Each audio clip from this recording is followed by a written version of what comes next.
waa qaybtii labaad ee sheekadii mataan ciideed.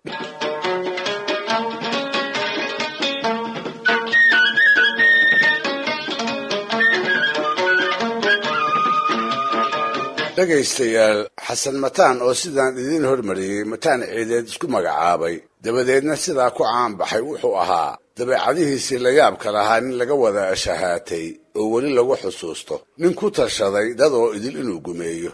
wuxuu go'aansaday tiisa uuna inay hirgasho oo weliba qasab ku fusho.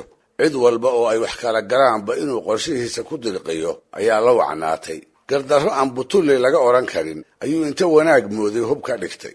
habeen baas bay tara kaaga go'day dadka eebbe wixii aan isaga dabagelin inuu nolosha u kharaareeyo. dadkii la degaanka iyo la deriska ahaa wuxuu qof qof u gardarraystaba wadar inuu u waxyeeleeyo ayaa maalintii dambe la macaanaatay.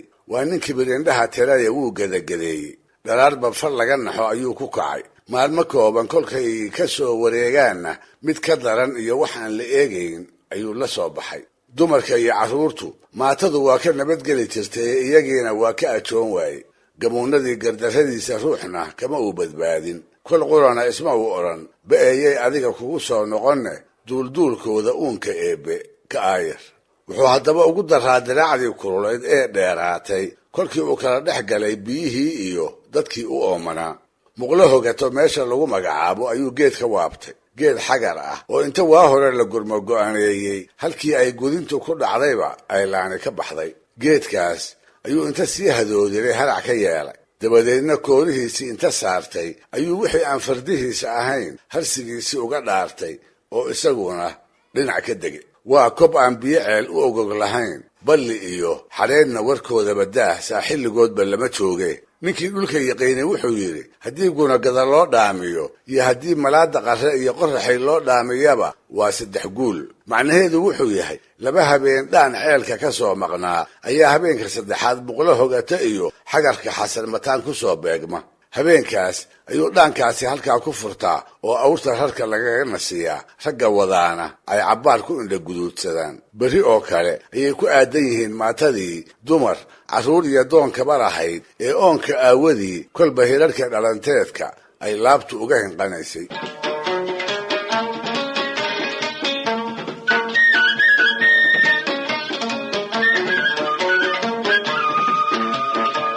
rag allow, maxaan u malaynaa kobtaa oo masooraha ah waxaa xasan mataan fardihiisa ku xidheeyey oo waa kii gedagadayn jiraye muxuu talow moogaanna maagan yahay. dadkii ayaa waxtooyasho isla dhex qaaday.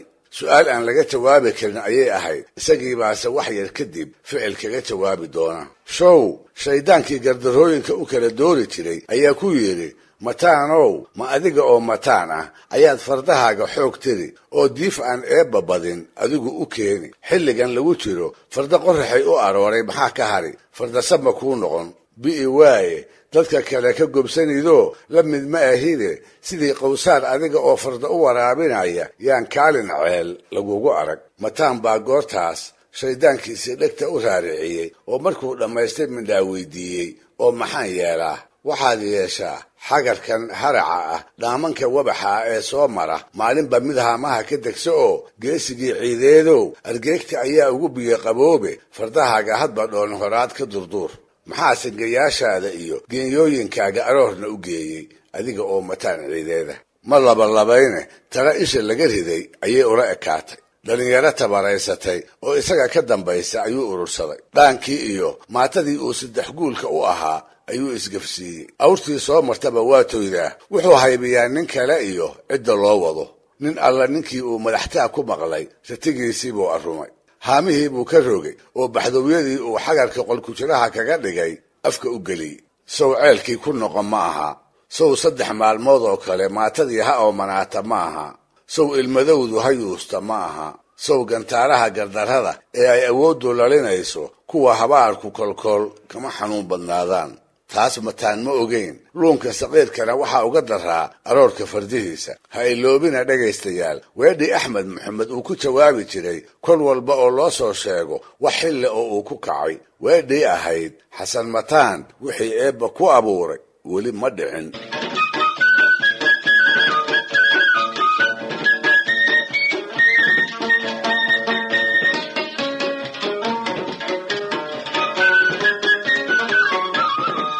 dadkii Soomaaliyeed ee qarnigii 19aad kuma ay faanayn gaadiid dheereeya oo ay isugu tagaan gaadiid faras iyo rakuub weydaarsan ma ay lahayn hase ahaatee waxba iskuma seeganayn baabuur iyo dayuuradayaan la haysan oo hala kala fogaadee war baa la isu hayay toltol kolba xasanada dhex gasha ha la ahaadee xidid iyo qaraabana waa la ahaa waa la isu socon jiray lama kala seerayn saqiir gowrac maalintii uusan jirin waa la isbixin jirayoo la is ammaan gelin jiray fadaqa yeelkiisa xeer iyo dhaqan ayuu dadku lahaa oo wax ku kala qaadan jiray ganacsi aan lacag la aqoon ayaa lagu macaamili jiray oo xeebaha iyo dhulka ka fogi xiriir bay lahaayeen ciid iyo geyiga la jahada ah ee aynu hadal hayno saaxil baa magaalo u ahayd magaalada oo hadda berbera loo yaqaan badyarada cadmeedna ku taal doonyo shixnadan oo Hindiya iyo dalalka Carbeed laga soo buuxiyay ayaa ku soo xiran jiray maxay sidaanba timir dhar irbado lagu tosho iyo badeecooyinka kale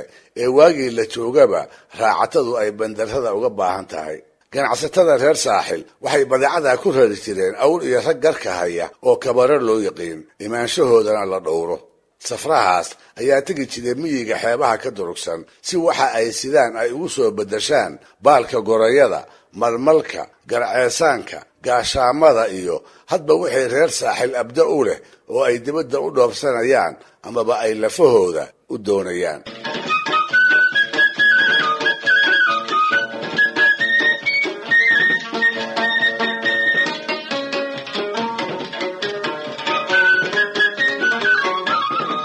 isdhexmarkaasi ma dhibaato la'ayn dadku godobo iyo aanooyin raagay ayuu kala qabaa ciidamo qabaa'ilka u dhaxeeya oo la wada leeyahay ammaanka qofka iyo hantidiisa dhowraana ma jirin dawlad uu dhagar qabuhu ka baqaa iyaduna dalka kama abuurayne rag allow yaa u damiin ah ninka saaxil safraha ka soo kaxaysta oo ciid ama bay ama ximan ama mudug u soo kicitima ruuxa iyo xoolihiisa tolka ayaa difaacoodu saaraa ninkaasina tolkii ka yimidoo waa kan badeecada baahida loo wada qabo tolalka kale la dhex gooshayee rag allow kuma ayaa looga cabsanayaa oo daraaddiis lagu nabadgelinayaa soomaalidii hore arrintaa iyada ah kama ay ilduufin waxay u soo rogeen waxa maganta loo yaqaan oo ka mid ah tiirarka waaweyn ee uu xeerkeennii duray ku taagnaa ninka safarka lihi kolkii uu saaxil ka soo ambabaxo wuxuu soo sheegan jiray degaanka uu ku socdo nin magac ku leh hebel buu safarkaygu ku jeedaa ayuu oran jiray hebelkaas oo ka mid ah ragga awoodda iyo maamuuska ku leh tolka uu safarku maalintaa ku socdo badanaa waa hebel la isku hadlayn karo oo aan magantiisa loo dhaafi karin haddii loo dhaafana la og yahay in la eedi doono hebelkaas oo kale waxay maradu ka dhacdaa gabadhiisuna ku guur weydaa marka nin soo sheegtay la dilo ama safarkiisa la dhaco ama si ay ahaataba waxyeelo la gaarsiiyo dabadeedna uu ka garaalayn waayo oo uu geeri ka xigi waayo maganta oo wax la yeelaa waxay ahayd dhareeco iyo barmadow oo ku ooli jirtay qoyska ama ninka inta lasoo magan galay magantiisii magan gelin waayey safarka oo keliyana ma ahee waxaa iyagana magan loo aqoonsanaa inanlayaalka xididkii la degan martida caawa kuu soo hoyatay ee ardaayadaada jiifta iyo ergada kuu soo sodcaashay oo qardoofooyin hore oo idinkala dhex galay meel isla dhigooda kugu soo caga dhigatay